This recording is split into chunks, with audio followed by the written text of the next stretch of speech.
नमस्कार दोस्तों, decode exam में आप सभी का स्वागत है। आज की क्लास में हम लोग डिस्कस करने वाले हैं पर्यावरण एवं पारिस्थितिकी घटना चक्र और ये इस सीरीज की 11th क्लास है। तो अगर अभी तक आपने एक भी क्लासेस नहीं देखी है तो आप प्लेलिस्ट में जाइए, वहां पे 10 क्लासेस पड़ी हुई हैं। उन 10 क्लासेस को आप देखिए जो कि इन्वायरमेंट एंड इकोलॉजी की है। ये आपकी परीक्षा की दृष्टि से महत्वपूर्ण क्लास है क्योंकि आप देख रहे हैं यहाँ पर हम सारे क्वेश्चंस को कवर कर रहे हैं जो वेरियस स्टेट में पूछे गए हैं, यूपीएससी में पूछे गए हैं। तो चलिए आज की क्लास को हम स्टार्ट करते हैं मेरे साथ ऐश्वर्या सिंह के साथ। आज की क्लास को स्टार्ट करने से पहले थोड़ी सी इंफॉर्मेशन मैं आप लोगों को दूंगी फाउंडेशन कोर्स की, जो कि डिकोड एग्जाम आप लोगों के लिए लेकर आया है। इस फाउंडेशन कोर्स में एंटायर आरओ एआरओ के सिलेबस को कवर किया गया है थ्रू वीडियो लेक्चर्स। यहाँ पर आपको नोट्स पीडीएफ के फॉर्मेट में प्रोवाइड कराई जाएगी, आपको टेस्ट सीरीज प्रोवाइड कराई जाएगी जहां पर आप अपने परफॉर्मेंस को इवैल्यूएट कर सकते हैं। अगर इस कोर्स से रिलेटेड आपको कोई भी इंफॉर्मेशन चाहिए क्लास, तो आप इस नंबर पर व्हाट्सएप करिए जो कि स्क्रीन पर आपको दिया गया है। यहाँ पर आपको सारी इंफॉर्मेशन इस कोर्स से रिलेटेड प्रोवाइड करा दी जाएगी। डिकोड एग्जाम आप लोगों के लिए समान हिंदी की पुस्तक भी लेकर आया है जो कि आप घर बैठे ऑर्डर कर सकते हैं फ्लिपकार्ट या फिर अमेजोन से, या फिर अगर आप चाहें तो इसको अपने नियरेस्ट बुक स्टोर पे जाकर खरीद भी सकते हैं। परीक्षा की दृष्टि से महत्वपूर्ण पुस्तक है तो एक बार इसका अध्ययन आप लोग जरूर करिए। और अगर इससे रिलेटेड कोई इंफॉर्मेशन चाहिए तो आप इस नंबर पर व्हाट्सएप करिए, सारी इंफॉर्मेशन आपको प्रोवाइड करा दी जाएगी। चलिए आज की क्लास का हम पहला प्रश्न देखेंगे। प्रश्न हिंदी और इंग्लिश दोनों माध्यम में दिया गया है, तो जिस माध्यम के हैं आप उस माध्यम में पढ़िए। जहां पर भी हिंदी में दिक्कत लगेगी वहां पर मैं इंग्लिश में बता दूंगी, जहां पर इंग्लिश में दिक्कत लगेगी वहां पर मैं हिंदी में बता दूंगी। तो देखते हैं, सूर्य के प्रकाश से पराबैंगनी विकिरण अभिक्रिया निम्न में से क्या पैदा करती है? Which of the following is produced by the reaction of ultraviolet radiation with sunlight? तो यहाँ पर आपका कार्बन मोनोऑक्साइड प्रोड्यूस होता है, सल्फर डाइऑक्साइड प्रोड्यूस होता है, ओजोन प्रोड्यूस होता है कि फ्लोराइड प्रोड्यूस होता है? और पहले प्रश्न का आपका सही उत्तर है ओजोन। ओजोन प्रोड्यूस होता है। देखिए, in the presence of sunlight and UV rays जो ऑक्सीजन होता है, O2 होता है, वो आपका नेसेंट ऑक्सीजन में ब्रेक हो जाता है, मतलब O प्लस O में ब्रेक हो जाता है O2 आपका। कुछ इस तरीके से आप रिएक्शन को और सिंप्लीफाइड वे में लिख सकते हैं, O प्लस O में। अब ये जो O है, ये जो O एटम है, वो आपका O2 के साथ रिएक्ट करके क्या फॉर्म करता है? O3 फॉर्म करता है, और इसी को हम क्या कह रहे हैं? हम ओजोन कह रहे हैं। तो ये चीज याद रखिएगा। दूसरा प्रश्न हम देखते हैं, वायुमंडल में उपस्थित ओजोन द्वारा निम्नलिखित विकिरण अवशोषित किया जाता है। यहां पर आपसे बोला गया है कौन सी रेस आपकी ओजोन लेयर द्वारा रोकी जाती है। ठीक है, आप सभी को पता है ओजोन लेयर जो है वो किस लेयर में है? स्ट्रेटोस्फीयर में है। ठीक है, जिसको कि हम समताप मंडल कहते हैं। ठीक है, और यहाँ पर जो सूर्य की किरणें आ रही है, जो यूवी रेज आ रही है, उनको धरती पे आने से ये रोकता है। तो यहाँ पर तो मैंने आपको बता दिया। तो पहला आपका दिया है अवरक्त, ठीक है, फिर दृश्य दिया है, विजुअल लाइट दिया है, पैराबैंगनी मतलब अल्ट्रावायलेट रेडिएशन की बात हो रही है, और सूक्ष्म तरंगे दिया गया है। तो इस प्रश्न का सही उत्तर क्या होगा? यूवी रेस, जिसको कि हम पैराबैंगनी किरणें कहते हैं, अल्ट्रावायलेट रेडिएशन कहते हैं। चलिए तीसरा प्रश्न देखिए, ओजोन बायोस्फीयर को बचाती है, किससे प्रोटेक्ट करती है ओजोन बायोस्फीयर को? इंफ्रारेड से, ठीक है, या फिर अल्ट्रावायलेट किरणों से, फिर एक्सरे से, या फिर गामा रेस से? और आप सभी को इसका उत्तर पता है, बताइए क्या है? यूवी रेस से। तो थर्ड का सही उत्तर क्या है? बी है, अल्ट्रावायलेट रेडिएशन है। फोर्थ प्रश्न को हम देखते हैं, वायुमंडल में उपस्थित ओजोन परत अवशोषित करती है। The ozone layer present in the atmosphere absorb. फिर वही प्रश्न क्लास। अब आप देखिए यही प्रश्न कितनी बार पूछा जाता है। तो यहाँ पर आपका सही उत्तर क्या होगा? यूवी रेज से प्रोटेक्ट करती है, अल्ट्रावायलेट रेडिएशन से। फोर्थ का सी आपका सही उत्तर है।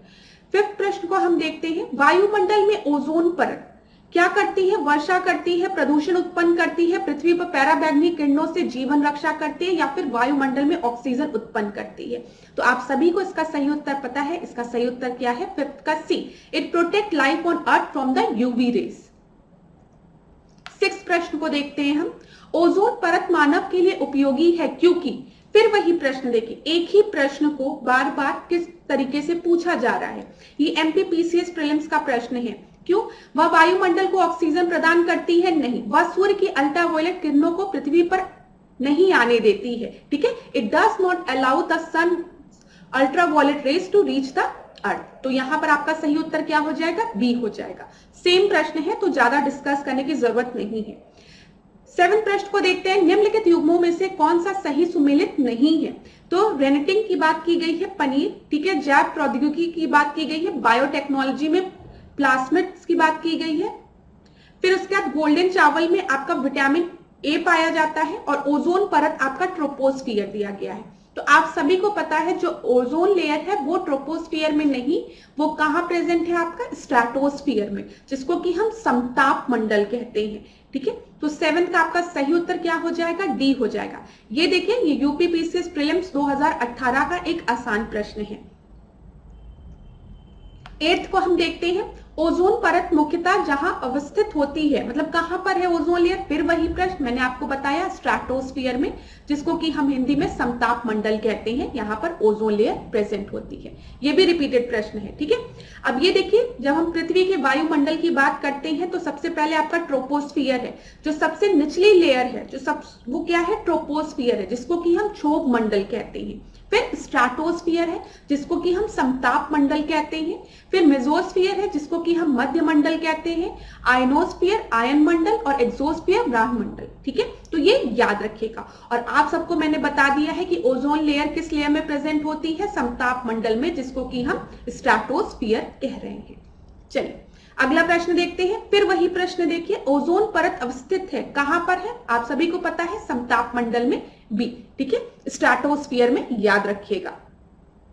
चलिए 10वें प्रश्न को अब हम देखते हैं। निम्नलिखित में से किसमें ओजोन की सर्वाधिक सांद्रता मिलती है? फिर वही प्रश्न क्लास, तो बताइए कहां पर मिलती है? स्ट्रेटोस्फियर में मिलती है। तो ज्यादा समय नहीं देते, इसको जल्दी जल्दी हम लोग डिस्कस करते हैं। तो 10th का आपका सही उत्तर क्या हो जाएगा? सी हो जाएगा, स्ट्रेटोस्फियर में। अब देखिए, ओजोन पर पृथ्वी से करीब करीब ऊंचाई पर है। ओजोन पृथ्वी से करीब ऊंचाई पर कितने ऊंचाई पर है? 50 किलोमीटर, 300, 2000 या फिर 20 किलोमीटर। अगर आप देखेंगे तो 15 से 35 किलोमीटर दिया रहता है। ओजोन लेयर की जो हाइट है वो आपकी वेरी करती रहती है, ठीक है। तो ये कहीं पर 15 से 35 किलोमीटर का ये आपका रेंज दिया रहता है। तो यहां पर अगर आप देखेंगे तो सबसे एक्यूरेट क्या है? 20 किलोमीटर। तो 11th का आपका सही उत्तर क्या होगा? डी आपका सही उत्तर होगा। चलिए 12वें प्रश्न को देखते हैं। वायुमंडल की सबसे निचली परत कौन सी होती है? अब हमने अभी डिस्कस किया है, एटमॉस्फेयर में जो सबसे निचली परत थी वो कौन सी थी? ट्रोपोस्फियर थी। और वो, उसको हम हिंदी में क्या कहते हैं? क्षोभ मंडल कहते हैं। तो 12वें का आपका सही उत्तर क्या हो जाएगा? डी हो जाएगा। आज की क्लास बहुत ही आसान है, क्योंकि यहाँ पे यूपीएससी के उतने प्रश्न नहीं है, ठीक है। तो आसान क्लास है। 13 को देखते हैं। निम्नलिखित में से कौन सी परत सममंडल में सम्मिलित नहीं है? ठीक है, यहाँ पर होमोस्फियर की बात की गई है। तो कौन सी परत आपके सममंडल में, होमोस्फियर में नहीं है? तो यहाँ पर आयन मंडल दिया है, ठीक है, आयनोस्फियर, फिर क्षोभ मंडल, ट्रोपोस्फियर, फिर यहाँ पे सेंट्रल डिवीजन इसको मत करो, इसको मेसोस्फियर करो, ठीक है, मेसोस्फियर करो। देखिए क्लास, यहाँ पर ना ट्रांसलेशन में थोड़ी सी दिक्कत हो जाती है, क्योंकि घटना चक्र से हम लोग हिंदी के प्रश्नों को उठाते हैं, तो वहां पे कभी कभी ये ट्रांसलेशन में सेंट्रल डिवीजन दिया, इसको मेसोस्फियर आप लोग कर लीजिए जो इंग्लिश वाले हैं। तो आयन मंडल, क्षोभ मंडल, मध्य मंडल, समताप मंडल। तो मैं आपको बता दूं, जब भी हम होमोस्फियर की बात करते हैं तो होमोस्फियर में आपके ट्रोपोस्फियर, मेसोस्फियर और स्ट्रेटोस्फियर आते हैं। आयनोस्फियर जो है वो हेट्रोस्फियर का पार्ट है, ठीक है। ए आपका सही उत्तर होगा, क्योंकि कौन सा नहीं पूछा गया था, ये याद रखिएगा। अब यहां पर आप लोग देख लीजिए, यहां पर मैंने आपको बताया है सबसे नीचे आपका कौन सा है? ट्रोपोस्फियर है, ठीक है, जिसको कि हम क्षोभ मंडल कह रहे हैं। फिर स्ट्रेटोस्फियर है, जिसको कि हम समताप मंडल कह रहे हैं। फिर मेसोस्फियर है, जिसको कि हम मध्य मंडल कह रहे हैं। और इधर देखिए, ये है आपका ब्रह्मंडल, जिसको कि हम थर्मोस्फियर कह रहे हैं। और इधर ही आपका आयनोस्फियर होता है। तो आप हमेशा याद रखेंगे, होमोस्फियर में जो कंपोजिशन है एटमॉस्फेयर का, वो आपका यूनिफॉर्म होता है। होमो मीन्स यूनिफॉर्म, सेम तरीके का कंपोजिशन, ठीक है। हेट्रो मीन्स यहाँ पे जो आपका जो कंपोजिशन है वो आपका चेंज होता रहता है, ठीक है, ये याद रखिएगा। Atmosphere is layered bye molecular weight and electric charges यहाँ पर आपको मिलते हैं। आयनोस्फीयर की बात हो रही है तो आयंस आ जाएंगे, तो यहाँ पे इलेक्ट्रिक चार्जेस की बात होगी आयनोस्फीयर और थर्मोस्फीयर में। तो होमोस्फीयर में याद रखिएगा हम तीन उसकी बात करते हैं, ट्रोपोस्फीयर, स्ट्रेटोस्फीयर और मेसोस्फीयर की, ठीक है। और जब हम हेट्रोस्फीयर की बात करेंगे तो यहाँ पे आइनोस्फीयर और थर्मोस्फीयर आता है, भूलिएगा नहीं, क्योंकि ये एक अलग तरीके का प्रश्न था जो कि उत्तराखंड पीसीएस प्रीलिम्स 2021 में पूछा गया है।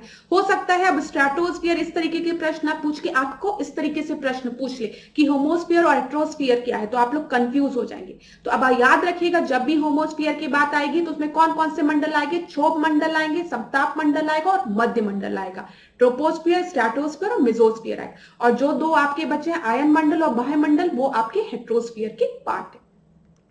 इस क्वेश्चन को मैंने ना ज्यादा टाइम लेके क्यों समझाया, क्योंकि ये एक नए तरीके का प्रश्न था, ठीक है, और ये रिपीट हो तो आपका गलत ना हो, इसलिए थोड़ा टाइम लिया। तो कभी ये मत सोचिएगा कि मैम आप एक ही बात को दो बार क्यों रिपीट करेंगे। एक बात को दो बार इसलिए रिपीट किया जा रहा है क्योंकि नया चीज, जब नया क्वेश्चन आपका फॉर्म होता है तो आप उसको भी याद कर लो, अगर यूपी में पूछ लिया जाए तो आपका गलत ना हो, ठीक है, इसलिए मैंने उसको रिपीट किया। चलिए 14 प्रश्न को अब हम देखते हैं। समताप मंडल में ओजोन के स्तर को प्राकृतिक रूप से विनियमित किया जाता है, ठीक है। The level of ozone in the stratosphere is naturally regulated by, यहां पर आपका दिया गया है नाइट्रस ऑक्साइड, ठीक है, फिर नाइट्रोजन डाइऑक्साइड, फिर सीएफसी, फिर जल वाष्प दिया गया है। तो मैं आपको बता दूं इस प्रश्न का जो सही उत्तर है वो है आपका नाइट्रोजन डाइऑक्साइड, बी आपका सही उत्तर है 14th का। अब यहां पर हम 15 प्रश्न को देखते हैं।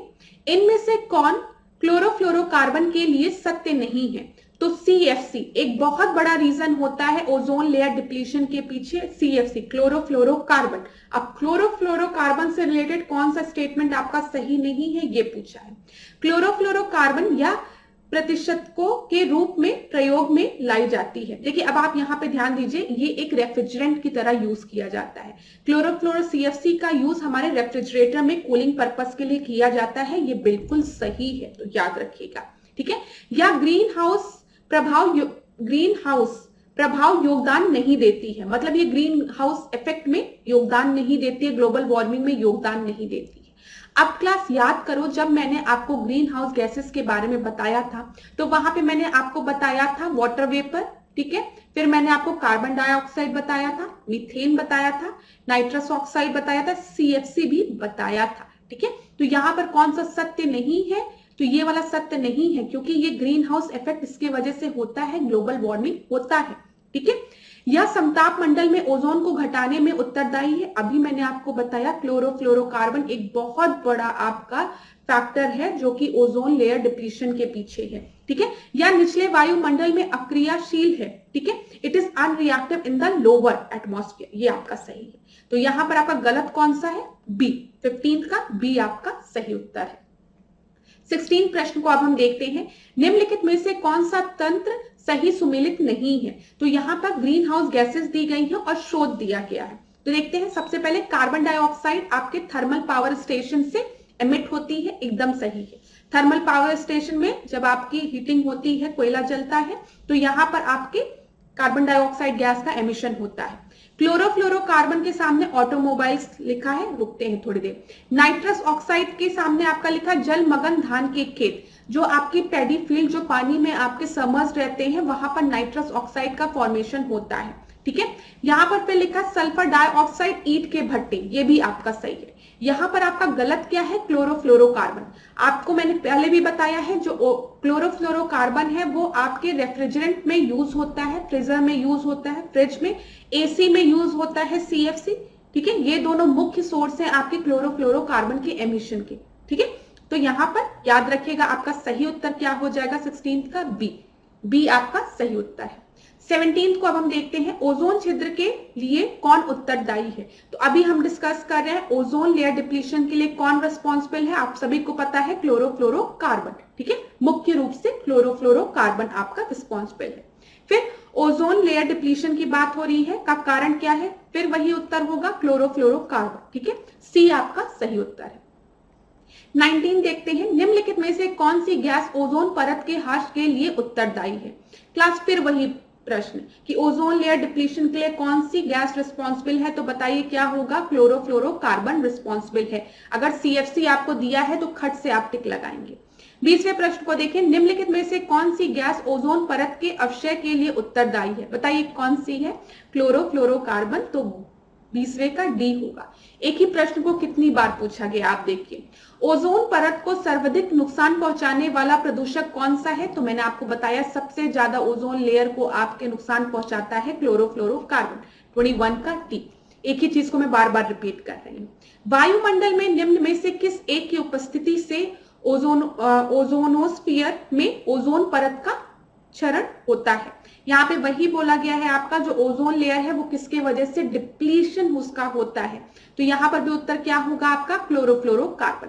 अब प्रश्न को किसी भी तरीके से पूछ ले आंसर वही होगा। अब देखिए ऊपरी वायुमंडल की ओजोन परत का क्षरण निम्नलिखित में से किससे हो रहा है, तो यहाँ पर सल्फर डाइऑक्साइड दिया है, फोटोकेमिकल ऑक्साइड दिया है, ठीक है, यहाँ पे क्लोरोफ्लोरोकार्बन दिया है, तो जहां पर भी क्लोरोफ्लोरोकार्बन दिया रहेगा तो मुख्य रूप से क्लोरोफ्लोरोकार्बन की वजह से होता है। 23 का सी आपका सही उत्तर। चलिए क्लास 24 प्रश्न को देखते हैं। 24 प्रश्न में पूछा गया निम्नलिखित में से कौन सा एक ओजोन परत की छीड़ता के लिए उत्तरदायी नहीं था, तो यहाँ पर सबसे पहले CFC12 जो कि रेफ्रिजरेटर में यूज होता है, मिथाइल क्लोरोफॉर्म जो कि एज अ सॉल्वेंट यूज होता है, हेलोन जो कि फायर फाइटिंग में यूज होता है, ठीक है, फिर आखिरी में आपको नाइट्रस ऑक्साइड दिया गया है। ये यूपीपीसीएस प्रीलिम्स 2002 का प्रश्न है। मैं आपको बता दूं प्रशासन द्वारा इसका जो सही उत्तर था वो आपको दिया गया था मिथाइल क्लोरोफॉर्म, ठीक है, डी आपका सही उत्तर माना गया था। अब क्लास लेकिन एक चीज आप गौर फरमाइएगा, ध्यान से सुनिएगा, यहाँ पर मिथाइल क्लोरोफॉर्म को भी आपका रिस्पॉन्सिबल फैक्टर माना जाता है ओजोन डिप्लीशन के लिए। प्रशासन द्वारा उत्तर बी दिया गया था, लेकिन मैं आपको बताऊं तो यहाँ पर आपका मिथाइल क्लोरोफॉर्म भी होता है। क्यों होता है इसको हम देखते हैं, ठीक है, मेरी बात पे तो आप लोग यकीन मानेंगे नहीं, तो हम लोग पीआईबी के एक आर्टिकल को लेते हैं। यहाँ पर देखिए ministry of environment forest and climate change celebrate 29th ozone day, ठीक है, और आपको पता है ओजोन डिप्लीशन की बात कब से स्टार्ट हुई है, मॉन्ट्रियल प्रोटोकॉल से हुई है। ओजोन डे हम लोग कब मनाते हैं मैं आपको बता दूं, 16 सितंबर को, ठीक है, 16 सितंबर को ओजोन डे की तरह मनाया जाता है। इस बार वर्ल्ड ओजोन डे का जो थीम था वो जान लीजिए क्या था, वो थीम था आपका Montreal protocol fixing the ozone layer and reducing the climate change. यहाँ पर देख लीजिए इस बार का जो वर्ल्ड ओजोन डे का जो थीम था जो कि हम 16 सितंबर को मनाते हैं वो था आपका Montreal protocol fixing the ozone layer and reducing the climate change. इतनी चीजें क्लियर हो गई होगी। अब यहीं पर पीआईबी में जब आप देखेंगे तो यहाँ पर आपको एक लाइन दिखेगी, आप जब उसको पूरा आर्टिकल पढ़ेंगे तो वहां पर ओजोन डिप्लीटिंग सब्सटेंस के बारे में दिया गया है, जहां पर आपका नाम दिया गया है क्लोरोफ्लोरोकार्बन का, ये आपको दिख रहा होगा। मैं अंडरलाइन करते हुए चलती हूँ, आप देखते हुए चलिए कि मैंने आपको ये चीज क्यों बताई है। यहाँ पर देखिएगा, यहाँ पर क्लोरोफ्लोरोकार्बन की बात की गई है, कार्बन टेट्राक्लोराइड की बात की गई है, हेलोन्स की बात की गई है और मिथाइल ब्रोमाइड की बात की गई है और मिथाइल क्लोरोफॉर्म की भी बात की गई है। तो यहाँ पर जो प्रश्न था आपका और इसमें जो प्रशासन द्वारा उत्तर दिया गया था मिथाइल क्लोरोफॉर्म, तो इसको अगली बार ध्यान से देखिएगा, मिथाइल क्लोरोफॉर्म भी इंक्लूडेड होता है ओजोन लेयर डिप्लीटिंग सब्सटेंस में। तो यहाँ पर एक बार देख लीजिए आप लोग, chlorofluorocarbon, carbon tetrachlorides, halon, methyl bromide, methyl chloroform, ठीक है, ये चीज याद रखिएगा। इतनी चीजें क्लियर हो गई होगी। तो इस प्रश्न का उत्तर आपका प्रशासन द्वारा और घटना चक्र में दिया गया है मिथाइल क्लोरोफॉर्म, लेकिन मिथाइल क्लोरोफॉर्म भी है आपका एक डिप्लीटिंग एजेंट। अब क्लास यहाँ पर मैं आपको थोड़ी सी इंपॉर्टेंट फैक्ट्स और बताऊंगी, जब हम लोग ये टॉपिक डिस्कस ही कर रहे हैं तो कुछ इंपॉर्टेंट पॉइंट्स आप लोग जान लीजिए। सबसे पहले आप सभी को मैंने बताया कि हम जब भी ओजोन डिप्लीटिंग सब्सटेंस की बात करते हैं तो हम प्रोटोकॉल याद रखते हैं, Vienna protocol, sorry Montreal protocol. लेकिन मॉन्ट्रियल प्रोटोकॉल के पहले एक कन्वेंशन का नाम लूंगी मैं, जो कि पेपर में आपसे पूछा जा सकता है। तो याद रखिएगा 1985 में एक कन्वेंशन हुआ था। हिंदी इंग्लिश वाले बिल्कुल भी परेशान नहीं होंगे, जो स्टोरी मैं बता रही हूँ, जो चीज मैं आपको बता रही हूँ, बस उसको ध्यान से सुनना। याद रखिएगा 1985 में एक कन्वेंशन हुआ था, ठीक है। उस कन्वेंशन को हम क्या कहते हैं? उस कन्वेंशन को हम वियना कन्वेंशन कहते हैं। पेपर में डायरेक्ट आपसे पूछेगा वियना कन्वेंशन किस चीज से रिलेटेड है, तो आप याद रखेंगे वियना कन्वेंशन में बोला गया था प्रोटेक्शन ऑफ ओजोन लेयर को, ठीक है, protection of the ozone layer, ozone layer की परत के संरक्षण की बात की गई थी वियना कन्वेंशन में। और ये वियना कन्वेंशन आपका हुआ कब था? 1985 में। याद रखेंगे, हिंदी इंग्लिश में कोई दिक्कत नहीं है, ठीक है। अब याद रखिएगा इसी कन्वेंशन के अंदर आपका मॉन्ट्रियल प्रोटोकॉल हुआ था, ठीक है, मॉन्ट्रियल प्रोटोकॉल जो कि हम डिस्कस करते हुए आ रहे हैं। और मॉन्ट्रियल प्रोटोकॉल आपका कब फोर्स में आया? 1985 में, ठीक है, जिसमें कि बोला गया कि कौन कौन से सब्सटेंस आपके ओजोन लेयर डिप्लीशन के लिए रिस्पॉन्सिबल है और किस तरीके से हम अपने ओजोन लेयर को प्रोटेक्ट कर सकते हैं। इतनी चीजें आपको याद रखनी है। तो पेपर में अगर 1985 का वियना कन्वेंशन भी पूछता है तो आप कंफ्यूज मत होइएगा, ये मत सोचिएगा मैम तो बस मॉन्ट्रियल प्रोटोकॉल 1987 की बात कर रही थी। वियना कन्वेंशन के अंदर ही आपका मॉन्ट्रियल प्रोटोकॉल था, ये चीज याद रखने के लिए मैंने आपको बताई है। अब यहाँ पर एक और इंपॉर्टेंट पॉइंट आपको याद रखना है, वो है किगाली अमेंडमेंट। किगाली अमेंडमेंट जो है ये भी ओजोन लेयर डिप्लीशन से ही रिलेटेड है। याद रखिएगा क्लास, किगाली जो अमेंडमेंट था ये अमेंडमेंट आपके मॉन्ट्रियल प्रोटोकॉल में ही किया गया। और क्या अमेंडमेंट किया गया इस पे ध्यान दीजिएगा, यहाँ पर हाइड्रोफ्लोरोकार्बन्स को भी ऐड कर दिया गया, ठीक है, कि अभी तक जो आपकी लिस्ट थी यहाँ पर जो आप देख रहे थे chlorofluorocarbon, carbon tetrachloride, halon, methyl bromide और मिथाइल क्लोरोफॉर्म, यहाँ पर आपने HFC का नाम नहीं देखा था, ठीक है, हाइड्रोफ्लोरोकार्बन का। लेकिन अब आपका हाइड्रोफ्लोरोकार्बन को भी ओजोन डिप्लीटिंग सब्सटेंस में ऐड कर दिया गया। बोला गया ये भी फैक्टर है आपका रिस्पॉन्सिबल है किसके लिए? ओजोन लेयर डिप्लीशन में। और किस अमेंडमेंट के थ्रू किया गया था? किगाली अमेंडमेंट के थ्रू किया गया था, ठीक है। यहाँ पे लिखा हुआ है the decision to add HFC to the list of the control substance under the Montreal Protocol during 2016 led to the Kigali Amendment। अब इससे ज्यादा डिफिकल्ट प्रश्न पेपर में नहीं पूछेगा, तो इसीलिए मैंने आपको हर चीज क्लियर कर दी। यहाँ पर मैंने आपको ये भी बता दिया 16 सितंबर को हम लोग ओजोन डे मनाते हैं, ये चीज आपको क्लियर हो गई। इस बार की थीम मैंने आपको बता दिया, Montreal protocol fixing the ozone layer and reducing the climate change. सारी बातों को याद रखिएगा। अब यहाँ पर देख लीजिए एक और पेपर में प्रश्न बन सकता है जो कि आप लोगों को बताना इंपॉर्टेंट है, तो देखिएगा।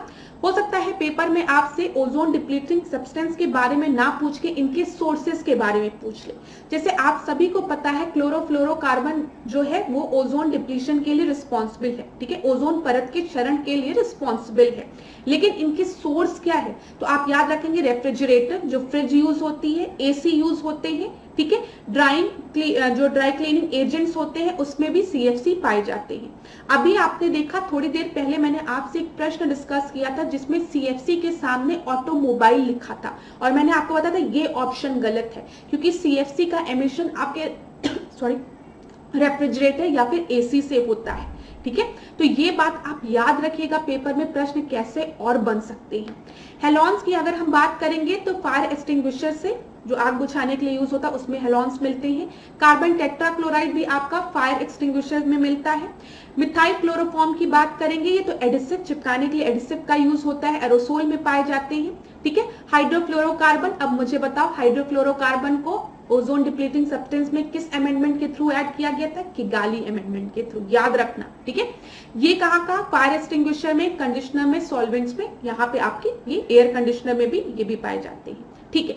नाइट्रस कंपाउंड, ठीक है, नाइट्रोजनस कंपाउंड की अगर हम बात करेंगे जैसे नाइट्रस ऑक्साइड आपको दिया गया है तो ये भी आपके ओजोन लेयर डिप्लीशन के लिए रिस्पॉन्सिबल होते हैं। लेकिन यहाँ पे जो ऊपर आपके दिए गए हैं ये ज्यादा रिस्पॉन्सिबल होते हैं चरण के लिए, ठीक है। अब आपको सब चीज क्लियर हो गया होगा, कोई भी डाउट नहीं होगा। अगर अभी भी कोई डाउट होता है तो आराम से कमेंट बॉक्स में पूछ लेना, ठीक है। नेक्स्ट क्लास में हम उसको डिस्कस कर लेंगे, कोई भी डाउट मत रखना क्लास। चलिए 25वें प्रश्न को अब हम देखते हैं। निम्न ग्रीन हाउस गैसों में से ऐसी कौन सी है जिसके द्वारा ट्रोपोस्फियर में ओजोन प्रदूषण नहीं होता है? तो किसके वजह से ओजोन प्रदूषण नहीं होता है ये आपका पूछा है। मीथेन दिया है, ठीक है, कार्बन मोनोऑक्साइड दिया है, नाइट्रोजन ऑक्साइड दिया है और जल वाष्प दिया है। तो 25वें का आपका सही उत्तर क्या होगा बताइए। इसका आपका जो सही उत्तर होगा वो होगा कार्बन मोनोऑक्साइड। 25वें का बी आपका सही उत्तर है। अगला प्रश्न हम देखते हैं 26वां। ओजोन छिद्र का निर्माण सर्वाधिक है, कहां पर सबसे ज्यादा ओजोन होल है आपका, ठीक है, होल की बात की गई है। यहाँ पर होल ओजोन में सबसे बड़ा कहां पर है, भारत में है, अफ्रीका में है, अंटार्कटिका में है या फिर यूरोप में। और आप सभी को पता है 26वें का सही उत्तर क्या है, सी है, ठीक है, सी आपका सही उत्तर है। अब देखते हैं, ये यूपीएससी 2012 का प्रश्न है, तो थोड़ा समय लगेगा, वीडियो को पॉज करिए, ठीक है। यहाँ पर क्लोरोफ्लोरोकार्बन की बात की गई है और बोला गया है क्लोरोफ्लोरोकार्बन जो है वो रिस्पॉन्सिबल होता है ओजोन लेयर डिप्लीशन के लिए, ठीक है। ये कहाँ देखिए कहाँ इसका निर्माण होता है, देखते हैं। It is used in the formation of plastic foam, ठीक है। फिर दूसरा है used in manufacturing of tubeless tyre, फिर used in cleaning some specific electronic component, aerosol present in the can as a pressurizing agent। अब class याद करिए, मैंने आपको बताया था जब भी हम CFC की बात करेंगे तो ये रेफ्रिजरेटर में यूज होता है, एयर कंडीशनर में यूज होता है, ठीक है, ये आपका क्लीनिंग एजेंट की तरह यूज होता है, ये भी मैंने आपको बताया है। तो यहाँ पर देखिए क्लीनिंग एजेंट आपका कहाँ दिया गया, it is used in cleaning some specific electronic component. तो 3 तो आपका होगा ही, तो केवल 4 वाला हटा दो, 3 यहाँ पर भी है, 3 यहाँ पर भी है। ये आपका used in a manufacturing of tubeless tyre, tyre में नहीं यूज होता है, प्लास्टिक फोम में यूज होता है, ट्यूबलेस टायर्स के फॉर्मेशन में नहीं यूज होता है। तो 2 आपका नहीं होगा, 2 यहाँ पर है, 2 यहाँ पर। यहाँ पर आपका सही उत्तर हो जाएगा 1 3 4, याद रखिएगा 1 3 4 आपका सही उत्तर है। चलिए 28वां प्रश्न हम देखते हैं, ये भी आपका यूपीएससी 2011 का प्रश्न है। तो हिंदी वाले हिंदी में पढ़ेंगे, इंग्लिश वाले इंग्लिश में पढ़ेंगे, टाइम मैं दोनों को दूंगी। अंटार्कटिक क्षेत्र में ओजोन छिद्र का बनना चिंता का विषय है, इस छिद्र के बनने का संभावित कारण क्या है। तो आप सभी को पता है ओजोन लेयर डिप्लीशन का सबसे बड़ा कारण तो क्या है, क्लोरोफ्लोरोकार्बन की एमिशन है, ठीक है। अब यहाँ पर पढ़ लीजिए आप लोग इसको एक बार, वीडियो को पॉज करके आराम से, मैं समय देती हूँ। अब यहाँ पे देखिए क्षोभ मंडल की बात की गई है, यहाँ समताप मंडल की बात की गई है, ठीक है, यहाँ समताप मंडल की बात की गई है, यहाँ ध्रुवीय प्रदेशों की बात की गई है। तो याद करिए क्लास, मैंने आपको बताया है कि ओजोन लेयर किस में है, स्ट्रेटोस्फीयर में है ना, समताप मंडल में है। किसके वजह से डिप्लीशन होता है, क्लोरोफ्लोरोकार्बन की वजह से होता है। दोनों टर्म्स को पकड़ो, समताप मंडल और क्लोरोफ्लोरोकार्बन, जैसे दोनों को पकड़ोगे बी आंसर सही लगा दोगे। यूपीएससी 2011 का प्रश्न है, presence of specific polar front end the stratospheric clouds and influx of chlorofluorocarbon. तो दोनों यहां से देखो ना, तो बी आपका सही उत्तर हो गया। ज्यादा परेशान होने की जरूरत ही नहीं है कि यूपीएससी का प्रश्न है नहीं लगेगा। चलिए 29 को देखते हैं हम, फ्रिजों में कौन सी गैस भरी जाती है। तो यहाँ पे अमोनिया दिया है, ठीक है, मेफ्रॉन दिया है, मीथेन दिया है, एसिटिलीन दिया है। यहाँ पे आपका सही उत्तर है मेफ्रॉन, ठीक है, 29 का बी आपका सही उत्तर है। अगला प्रश्न देखते हैं 30वां, निम्नलिखित पदार्थों में से कौन से ओजोन रिक्तिकारक है, नीचे दिए कूट में से सही उत्तर चुनिए। तो अब बताइए आप, यहाँ पर क्लोरोफ्लोरोकार्बन भी है, हेलोन्स भी है, कार्बन टेट्राक्लोराइड भी है। अभी मैंने आपको जब पीआईबी वाला दिखाया था यहाँ पर, तो मैंने आपको चीजें बताई थी। यहाँ पर देख लीजिए, यहाँ पर भी कार्बन टेट्राक्लोराइड है, और यहाँ पर देख लीजिए, ये तो आपका एकदम ऑथेंटिकेटेड सोर्स है ना, तो यहाँ पर देख लो है, ठीक है। तो यहाँ पर आपका सही उत्तर क्या हो जाएगा, ऑल ऑफ द एबव हो जाएगा। प्रश्न कैसा भी बनेगा, अगर आपने टॉपिक को अच्छे से पढ़ा है तो आप प्रश्न को सॉल्व कर लेंगे, ठीक है। 31 हम देखते हैं, निम्न में से किसने तिब्बत पठार के ऊपर वर्ष 2005 में ओजोन आभा मंडल का पता लगाया था, ठीक है। तो यहाँ पर किसके द्वारा लगाया गया था, मूर द्वारा, याद रखिएगा। तो यहाँ पे GW केंट मूर है, तो यहाँ पर 31 का सी आपका सही उत्तर है। अगला प्रश्न देखते हैं, मॉन्ट्रियल प्रोटोकॉल निम्न में से किसके रक्षण से संबंधित है। मैंने आपको फिर बता दिया है, ये किस चीज से रिलेटेड है, ओजोन लेयर से। 32 का सी आपका सही है। मॉन्ट्रियल प्रोटोकॉल किससे संबंधित है, बताइए किससे संबंधित है, आप याद रखेंगे किससे संबंधित है, ओजोन लेयर से, ठीक है। तो ये भी सही है। मॉन्ट्रियल प्रोटोकॉल निम्नलिखित में से किससे संबंधित है, बताइए, सफेद शेर से, क्लोरोफ्लोरोकार्बन से, जल प्रदूषण से, कृषि से। तो क्लोरोफ्लोरोकार्बन से, ठीक है, 34 का बी हो जाएगा।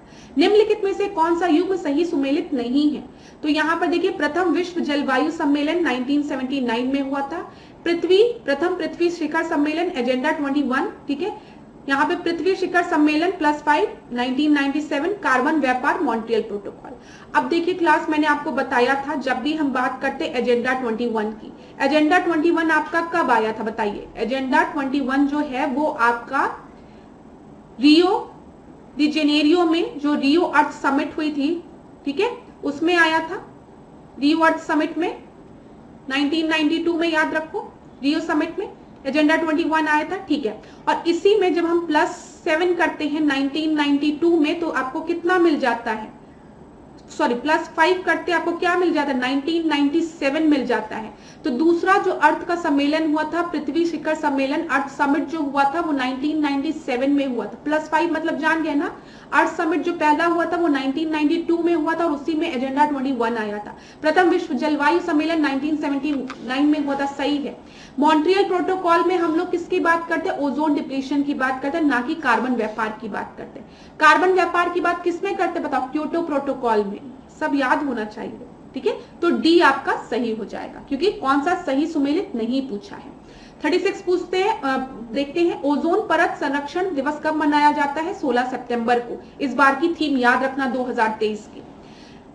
ओजोन डे कब मनाया जाता है, 16 सितंबर को, आप सभी को पता है। अब देखते हैं यहाँ पर क्या है, ओजोन, क्लोरोफ्लोरोकार्बन, अम्ल वर्षा, नाइट्रिक एसिड, रॉकेट ईंधन, केरोसिन तेल, ग्रीन हाउस प्रभाव, कार्बन डाइऑक्साइड।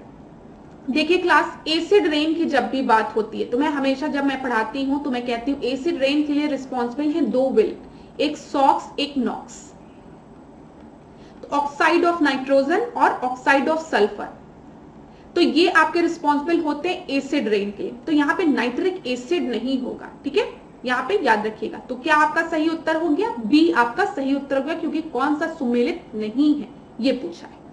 39 देखते हैं, निम्नलिखित में से कौन सा एक ओजोन का अपक्षय करने वाले पदार्थों के प्रयोग पर नियंत्रण करने और उन्हें चरणबद्ध रूप से प्रयोग करने के मुद्दे से संबंधित है। तो आप सभी को पता है कौन सा है बताइए, मॉन्ट्रियल प्रोटोकॉल। 39 का बी आपका सही उत्तर है। अगला प्रश्न देखते हैं, सूर्य से आने वाला हानिकारक पैराबैंगनी विकिरण कारण हो सकता है, किसका कारण हो सकता है, यूवी रेस। आपको हमेशा बोला जाता है सनस्क्रीन लगाओ, सनस्क्रीन लगाओ, क्यों सनस्क्रीन लगाना है, स्किन को प्रोटेक्ट करना है। तो यूवी रेस सबसे ज्यादा हार्मफुल किस चीज के लिए होता है, त्वचा के लिए, तो त्वचा कैंसर से हो सकता है इससे। 41 देखते हैं, ओजोन जैविक जीवन के लिए परम आवश्यक है। ओजोन परत पृथ्वी को उच्च ऊर्जा विकिरण से संरक्षित करती है। तो आपको पता है ओजोन लेयर का बहुत बड़ा रोल है, ठीक है। अगर ओजोन लेयर ना हो तो यूवी रेस पूरी तरीके से पृथ्वी पर आएंगे और आपको उसका डिसएडवांटेज पता है। तो यहाँ पर दोनों ही एक दूसरे के लिए सही है। तो यहाँ पे कथन और कारण दोनों सही है। ओजोन जैविक जीवन के लिए परम आवश्यक है, एकदम सही है। ओजोन परत पृथ्वी को उच्च ऊर्जा विकिरण से संरक्षित करती है, क्योंकि ये सही है। तो 41 का ए आपका सही उत्तर हो जाएगा। 42 देखते हैं, वैज्ञानिकों की निम्न टीमों में से किसने सर्वप्रथम अंटार्कटिक के ऊपर ओजोन छिद्र का पता लगाया था। तो किसने लगाया था ओजोन छिद्र का पता, तो याद रखिएगा ब्रिटिश टीम ने, ठीक है। 42 का डी आपका सही उत्तर है। तो thank you so much class, आज के सेशन को हम यहीं पे एंड करेंगे, नेक्स्ट सेशन में हम आपसे मिलेंगे। लेकिन उसके पहले जो चीजें मैंने आपको बताई है एक बार मैं आपको रिवाइज करा दूं। सबसे पहले आप याद रखेंगे जब भी ओजोन की बात आएगी तो ओजोन किस लेयर में है बताइए, समताप मंडल में है, स्ट्रेटोस्फीयर में है, ठीक है, ये आप याद रखेंगे। उसके बाद मैंने आपको क्या बताया, ये किन रेस को रोकती है, यूवी रेस को रोकती है, ठीक है। ओजोन डे कब मनाया जाता है, 16 सितंबर को ओजोन डे मनाया जाता है। ओजोन को किस यूनिट में मेजर किया जाता है, ये प्रश्न नहीं था, ये भी याद रखिएगा, डॉप्सन में, डॉप्सन यूनिट में इसको मेजर किया जाता है ओजोन लेयर को, ठीक है। फिर यहाँ पर आपको क्या क्या याद रखना है, वेना कन्वेंशन याद रखना है, ठीक है। वेना कन्वेंशन के बाद आप याद रखेंगे मॉन्ट्रियल प्रोटोकॉल, और मॉन्ट्रियल प्रोटोकॉल के बाद आप याद रखेंगे किगाली अमेंडमेंट। किगाली अमेंडमेंट में किस गैस को आपके ऐड किया गया था, HFC को, ठीक है। और मॉन्ट्रियल प्रोटोकॉल में मैंने आपको बता ही दिया है, ठीक है। और ये कब हुआ था बताइए कमेंट बॉक्स में, और वेना कन्वेंशन कब हुआ था बताइए कमेंट बॉक्स में, आपको पता होगा, ठीक है। ये दोनों चीजें आप मुझे बताएंगे। अच्छा, किगाली भी बता दीजिए। चलिए, तो thank you so much class, आज के सेशन को यहीं पे एंड करेंगे, नेक्स्ट क्लास में आपसे मिलेंगे। अगर आज की क्लास अच्छी लगी हो तो लाइक करिए, शेयर करिए, ठीक है। और अगर कोई भी डाउट होता है तो कमेंट बॉक्स में पूछिए। इसी तरीके से मेरे साथ ऐश्वर्या सिंह के साथ बने रहिए, डिकोड एग्जाम के साथ बने रहिए। आपका दिन मंगलमय हो, खूब पढ़िए, खूब आगे बढ़िए। धन्यवाद।